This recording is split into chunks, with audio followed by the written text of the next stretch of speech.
today I have Dr. Maouelainin, who is a board certified pulmonologist, interventional pulmonologist, who I'll be speaking with today. Thank you for being here, Dr. Nina.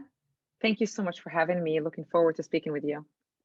Yeah, I know. I mean, it's funny that the timing worked out. Both of our babies are asleep, and it was like, nighttime's the time that we work, right? Absolutely. Here we are, real women physicians that are trying to start a new life at night. Exactly, exactly. So let me tell you guys a little bit more about Dr. Nina.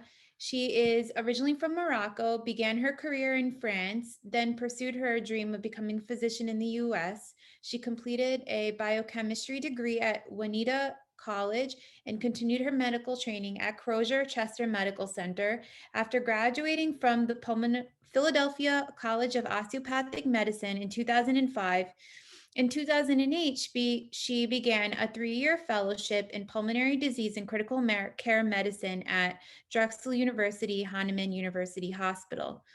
She initially focused on cystic fibrosis when she met phenomenal mentors that led one of the first accredited interventional pulmonology fellowships.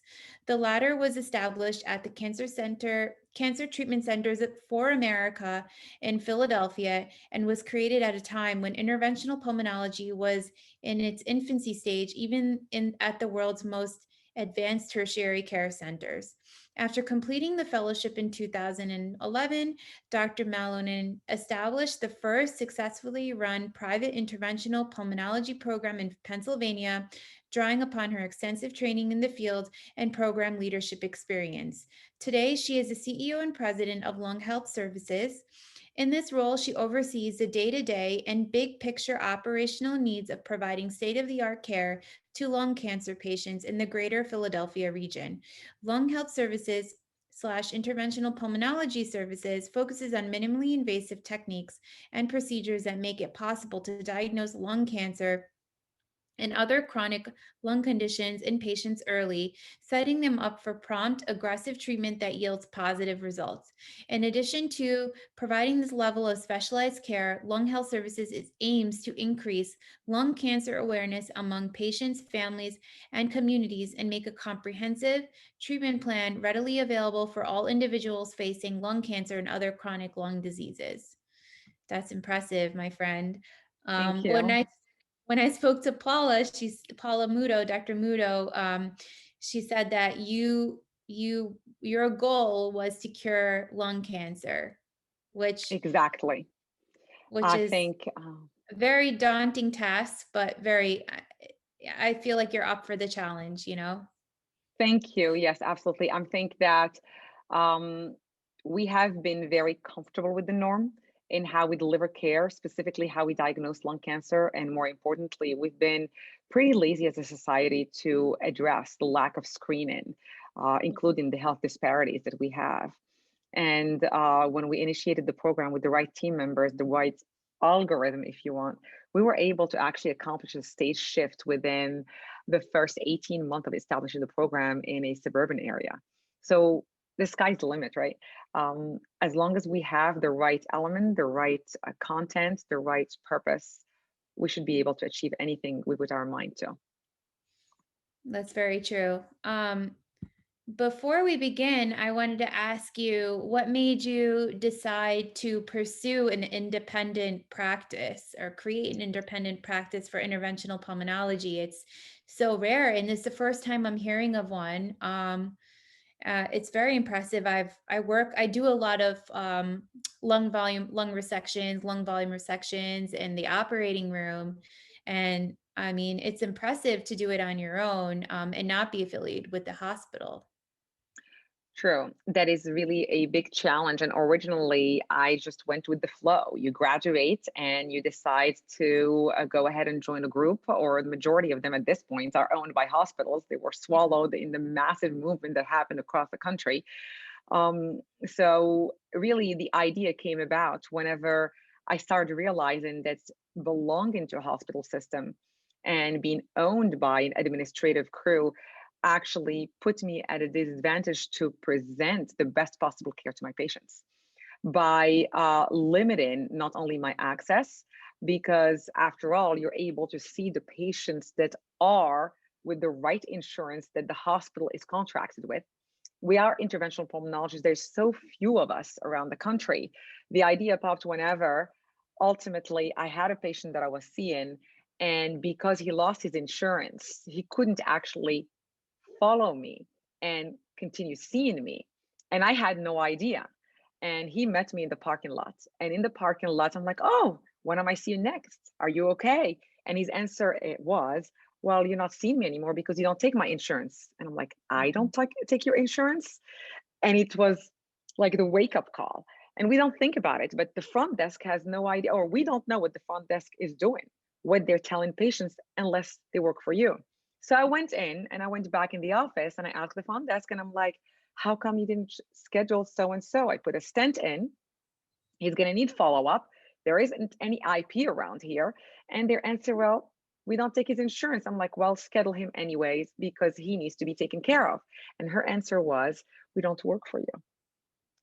Mm. That did it for me. I'm like, I'm sorry. They're my patients, my responsibility. I put that stent in there, his life, because we actually were aggressive enough to bring him in and giving him his life back. And now we're going to just let him hang. So her answer was to take it up with HR, to take it up with administration. And we went, and the answer was find him someplace else. That's not how I function. That's not how we practice medicine. That is not what the medicine is about. And the rest is history. I mean, I went ahead and I tried to sit down and discuss it with different hospitals and try to really negotiate what tools you would need in the operating room. The industry, actually, when you reach out to them to try to explain to them what you would need, well, next question is, okay, now that you're interested in, let us just discuss it with the actual hospital and figure out what will work best. I'm the one who's going to be using that machinery. I should be present and realizing and deciding what is coming through and what is not, what is an ROI and what's going to end up happening. So they didn't want really to sit down around the table when I went back to administration. So guess what? I went back and I did my MBA. I understood the lingo, I learned the language, and then I came back. I'm like, all right, either we do it together for the best of the patient, truly for the best of the patient, or I'm doing it on my own. And I ended up doing it on my own. So Wow, that's that's impressive. where I ended up. So you kind of fell into becoming a physician entrepreneur. I mean, that's very impressive though. You figured it out yourself. It Um, was terrifying. It was I'm sure. absolutely a daunting task because you don't know where to begin. Until now, I'm like anybody. We are so, our parents and the previous generation grew up in an era where it was obvious that you would actually build your own practice, your reputation, your patient, you join a group and you go from there. We're in a complete different world right now. It's the world of, I mean, it's like being out there surrounded by wolves. And Yeah. who is going to get the best of you to use you to the best capacity to be able to produce the best product without you realizing that you're being used and abused for their benefits, not yours, not your patients. That's true. And it's sad. So I guess my question is how many people do you employ at this point? Like how many physicians you have working with you? How big is your practice? So we started just with myself, a front desk, and an office manager slash OR director or OR scheduler, and of course my medical assistant. It was really, we knew exactly what we needed. I handpicked my team and my respiratory therapist. Oh my God, who is my right hand in the OR? And I really sat down and figure out what would be the best way to be able to have a surgical based practice without necessarily being owned by a hospital. And of course, the biggest challenge was the machinery, because the majority of the time, nobody has the capital or the budget to be able to buy the machines. I mean, you know as well as I do, if you would have to actually get all the anesthesia machines and everything else, Yeah. it would be a challenge like, okay, where do I start and how many units am I going Yeah, to it's need? very So expensive. we worked through that and slowly as we started, everybody was like, there's no way you're going to be successful. You're doing only outpatient and few surgeries. It's not happening. How are you going to succeed? Because you are not focusing on inpatient consultations. And how are you going to go around? So I ended up really being credentialed at multiple hospitals. I kept my credentialing up to date, and I started seeing patients regardless of their healthcare system. I'm private, so they can come in, and I just opened up the door for any and all insurances, even to the point of no insurances. And we have a direct service care model. It's a hybrid between insurance based and um, direct fee for service. And slowly and surely, we started building up. It was absolutely difficult as any other business. During the first year, you learn, you have your hurdles, you try to figure out exactly what you need to do between the loans and the challenge of the just standard operating procedures that we needed to develop to be able to be successful within the office. And ultimately, my goal is to be able to collect data to prove to others that this is absolutely possible. You do not need to be in an ivory tower to serve patients with the latest technologies and most up to date form of medicine, specifically in lung cancer. And we were able to be successful. And at this point, I have two other physicians working with me, as well as a bigger team with more respiratory therapists and a nursing and operational coordinator, as well as a financial team. And slowly and surely, we're growing, and reputation also is growing. People are realizing that you have to be your own advocate, and that was a passion of mine to be able to educate the population as I'm targeting lung cancer. It wasn't only important to educate the medical community, which is so swamped by the load of information and EMR demands that sometimes they weren't even aware of a subspecialty that was booming around the country. And few of them like, what? Stent in the airway?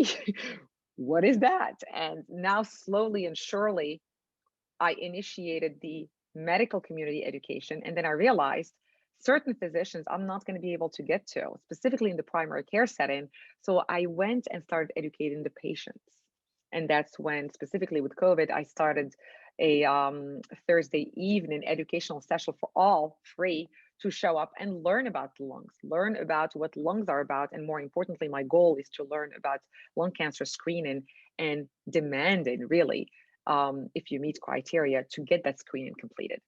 And that was a way to be able to um, allow the patient to be empowered and advocate for themselves. That's very impressive. So what are your immediate goals in the near future, and what are your long-term goals? Do you want to take over So, the world?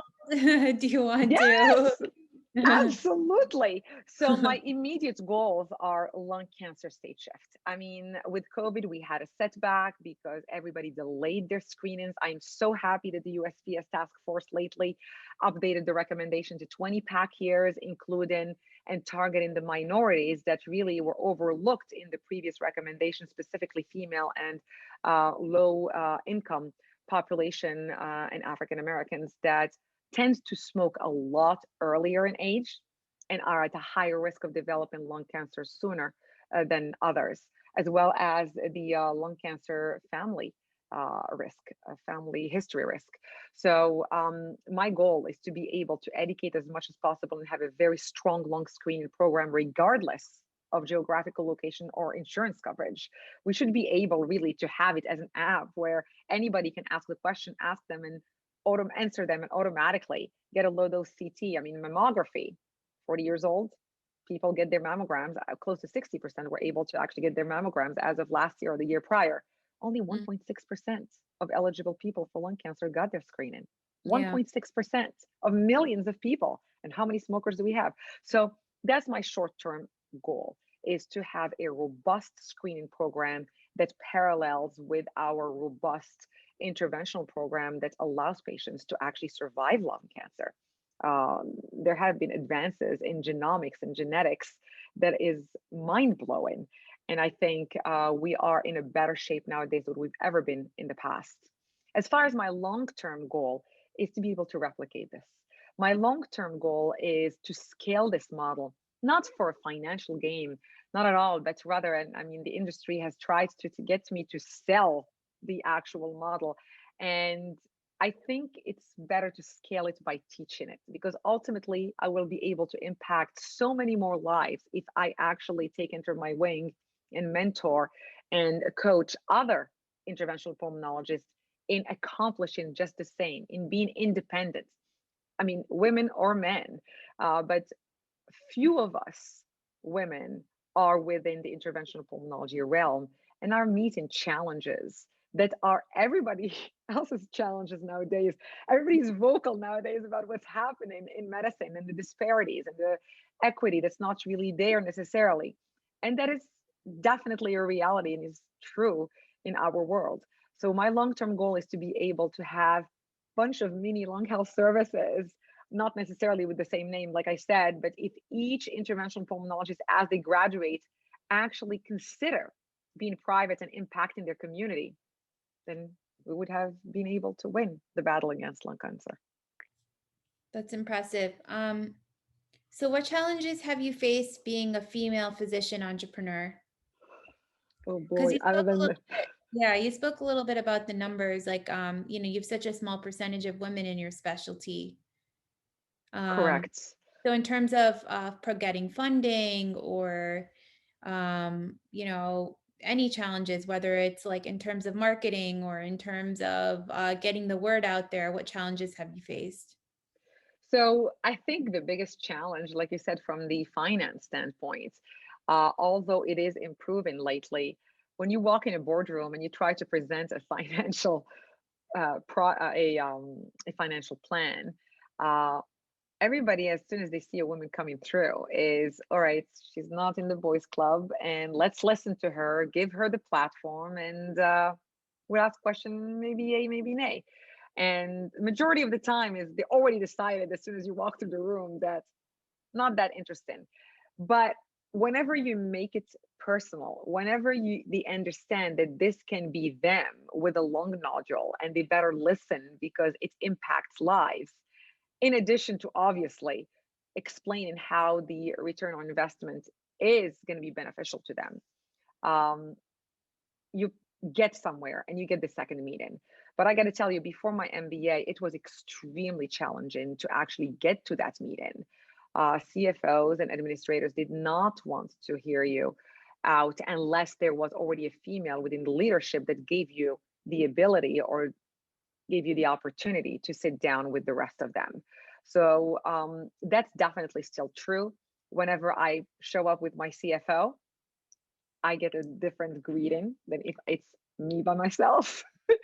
So it's strange, but it's the reality, I think, of every single women entrepreneur, whether they are physicians or not. But the other thing is in the physician world, God forbid if you show up having your belly in front of you or being pregnant. I was just speaking about that earlier with a colleague, looking back at interventional pulmonology fellowship and being challenged because I was pregnant at that time, being challenged with the fact that there were positions opening up and you clearly knew that they were being passed on to your own fellows because of the fact that you were pregnant and a female. It was depressing because it had nothing to do with your ability to do the job, because clearly, okay, well, you're pregnant, you're going to deliver, but you're not just going to be taken off. I mean, you shouldn't be punished for being a mother, right?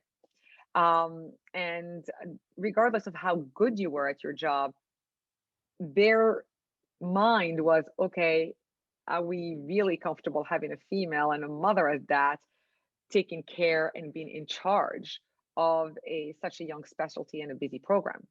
And I think that was very challenging and an adjustment. But ultimately, you live and learn, and you come ready in that meeting. You come ready to present what their hesitations are from the get go, address them, answer them, and then you can open the floor to everything else. If the elephant in the room, let's talk about it. My belly's in front of me. Let's discuss it. Well, I learned that later on. But that was extremely challenging to be able to find the opportunity with certain hospitals to be able to deliver the care because they weren't interested in really what the care is about. They wanted the beans to equate to a strong black dark number.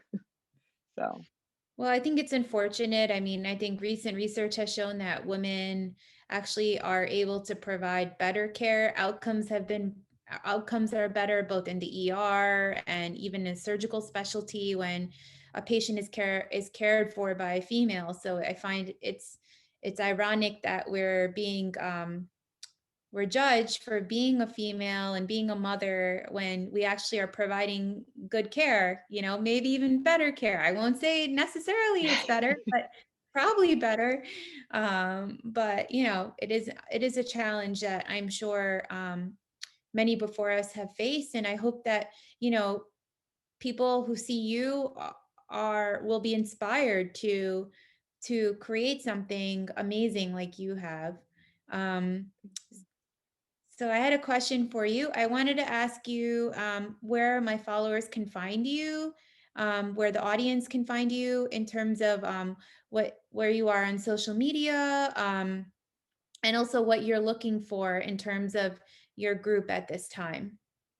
So I am on Twitter. I'm very active on Twitter at Dr. Nina Long, at Lung Health at Lung Solutions, and I can send you the actual um, handle. And I am on Instagram as well, and on Facebook it's Dr. Nina Lung Care as well as Lung Health Services. Um, I am trying to use the social media as much as possible on both ends to be able to educate the population and the general public. And that's the Dr. Nina Lung Care Foundation that I created. And then on the other hand, for the physicians, specifically interventional pulmonologists, I'm the co-founder of Women in Interventional Pulmonology, WHIP Strong. And we are very active on Twitter as well as Facebook. And the reason, and we have a website, whipstrong.org, where the goal is to provide a mentorship, a platform to encourage other interventional pulmonologists to take that step and truly believe that they can really rise strong with their own ideas, with their own, I mean, every single one of the interventional pulmonologists that I've met, male or female, have such a specific passion and tools that allowed them to really break through cases in interventional pulmonology that haven't even existed in the past. And we're continuously learning. I mean, we're an international group on WhatsApp and even in Whip Strong, in the Women in Interventional Pulmonology, from India, from Turkey, from Sweden, England, Spain, Brazil, Colombia. And it was amazing. There's so few of us, yet we found a way to all get together. And I think we are in the process of building a very strong platform. So I'm extremely reachable as well as the other members of the group. But like I said, and I'll give you my email as well. And anyone, I'm always available 24/7 to help in any way, shape, or form. So you mentioned that you mentioned a funny story to me the other time about how you set up your office and how you got a loan, and why don't you tell everyone a little bit about that? Absolutely. So I think looking back at it, I can imagine how daunting it can be if you really think through what is it that you would really have to do. I mean, you think it through, but you don't really think about the details. But like I said, the rage of not being able to see the patient that you actually wanted to treat and it was forbidden because of a system or an insurance problem. I'm like, that's it. That rage just led me to go ahead and literally from the day to the next, start looking at real estates, found the right spot right off the highway because multiple patients were coming from all over the tri-state area. And then as I went in there, I found the guy and the contractor. I'm like, okay, change the floors. I want wood floors in here to be able to clean them up as well as I could. And then furniture wise, everybody was like, okay, we need to go get the medical um, tables for the exams. And I'm like, scratch that. We're not doing that because this is going to be as if you're going literally to a family member to share with them horrific news about finding out about lung cancer and you need to talk about it. So I ended up going to a furniture store and I looked into their living rooms. And in the living rooms, not couches, but at least comfortable leather seating that's actually low and um, it was most of them were in brown black and I asked them to actually change the covers and I changed the covers to make them little brighter colors that match the logo, which is a pastel blue, green, and pearl for a lung cancer because lung cancer is pearl, or lung cancer ribbon is pearl or white. Mm. And literally, so when you come in, it is a living room that you walk in. I have lilies, I have pictures, you sit down, you have magazines. Although my office manager, when I told her I'm putting little fridge and coffee machines in there, she's like, I'm stopping you right there. We're never gonna get out of the room otherwise. Usually I'm in with the patient for 45 minutes. She's like, if I put like anything in the fridge, I'm never gonna get you out of that room. So anyway, so when you walk in, it's really like um going to have a good talk and an honest talk, where we can really come up with a decision with regards to a pretty ugly disease. And more importantly, I needed to have bigger rooms because there's nothing worse than having to limit the space for family members.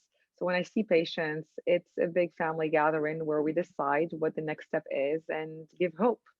And so, yeah, it's been a journey. But like I said, it was daunting at the beginning.